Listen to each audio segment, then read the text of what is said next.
Following weeks of protest recently by Brazilians on the Brazilian frontier with Guyana, who are alleging an unlevel playing field as it relates to trade between Guyana and Brazil, the government of Guyana on Tuesday made a decision to open the Takatu River Bridge on Thursdays and Fridays to allow for trade and other business transactions to be effected on those days by citizens from both countries. APNU AFC Member of Parliament Vincent Henry, who spoke with Nightly News recently via telephone, expressed satisfaction on behalf of the people of that region by the move the government has made. Personally, and I know many of the people in Region 9, if not all, are happy that we are moving at least one step towards solving the problem. Henry told Nightly News that the Brazilian protest was mainly as a result of perceived discrimination on the part of the Guyanese authorities, who were allegedly allowing some persons across the border but denying others. This situation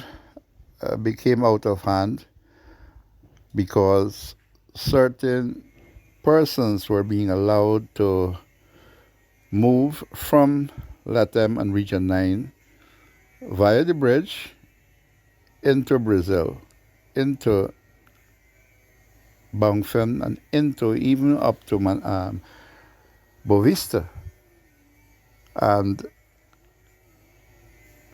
others were not being allowed to do so. The Member of Parliament explained to Nightly News that following the outbreak of the COVID-19 pandemic in 2020, the bridge was closed and economic activity in the region dwindled as a result, which saw many homes having a shortage of basic supplies. He detailed that the price of cooking gas, for example, almost doubled from $5,000 a bottle to now over $10,000 per bottle.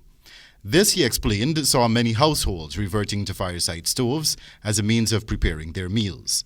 The Prime Minister of the country, the Honourable Brigadier Mark Phillips, retired, who spoke with another media outfit, recently explained that the reopening of the Ghana-Brazil frontier will be a phased one, and that persons coming to Ghana from Brazil would need to produce a vaccination card showing that they have taken at least one dose of a COVID-19 vaccine or a negative PCR test taken within the last 72 hours. The APNU Member of Parliament, who is also an executive member of the Ghana Action Party, GAP, told Nightly News that he believes the COVID-19 situation could be curtailed if proper systems are put in place. And if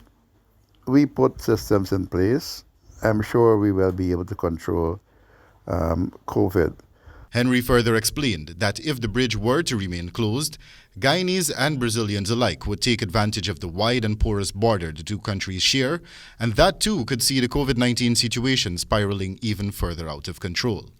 Henry explained to Nightly News that Guyana and Brazil have long shared friendly relations, and even reminded that when Guyana was experiencing a period of drought in the 1998-1999 era, it was Brazil who came to the aid of residents in the region. Brazil is also among countries of the world who have the highest infection rate and death as a result of COVID-19. Recently, former President David Granger also said on a Facebook program that it appears as though Ghana and Brazil relations are dwindling and that the incumbent administration should do more to keep Brazil as a friend, especially given that that country is neighbor to Ghana. Wendell Badrie for the HGB Nightly News.